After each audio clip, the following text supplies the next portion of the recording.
On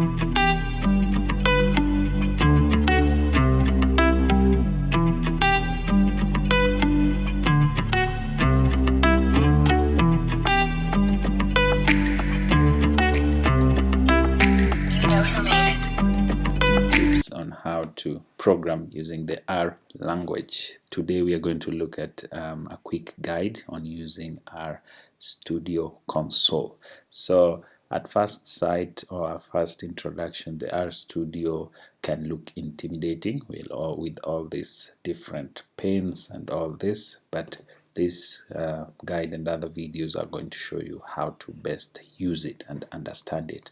So for this video we are going to look at the R console. So the R console usually is at the bottom left of your R Studio window.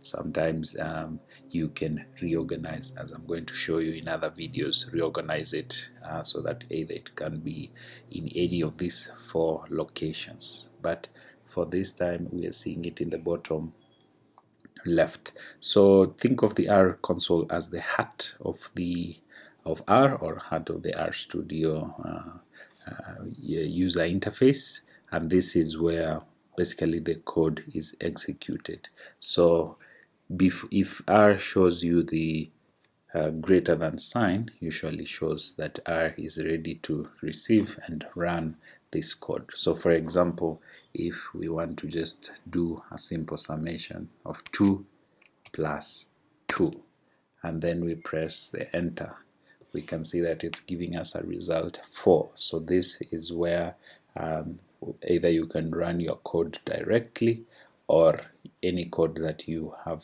saved in other files can also be executed. So we can also do something a bit more complex. For example, if you want to find the average, in this case we have the mean function in R of a set of numbers, say 2 and 3 and 4, and then we press enter. We see that the mean of those 3 numbers is 2. Sometimes you can even have an error. For example, if you want to find the mean of hello, which is not a numerical value, we can see that it's giving us the result as NA, warning message, in mean default, argument is not numeric or logical.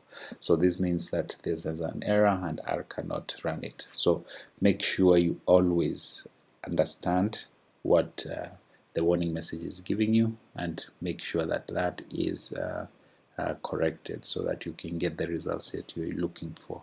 So we have this section here, R 4.22, which usually gives the version of R that you're using, and then there's this documents personal. So this is what we call the working directory, which I'm going to introduce you to later. We have this button here, which is to minimize, and then we also have this one, which is to maximize in case you need to see it better.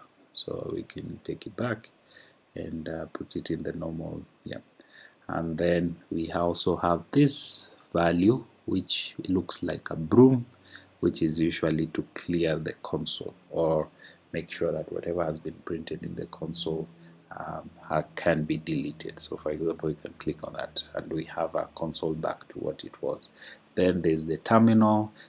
No need to get into that right now. Then we have background jobs. We'll look at that later, which is a way of running R scripts or R files in the background while you're doing other things.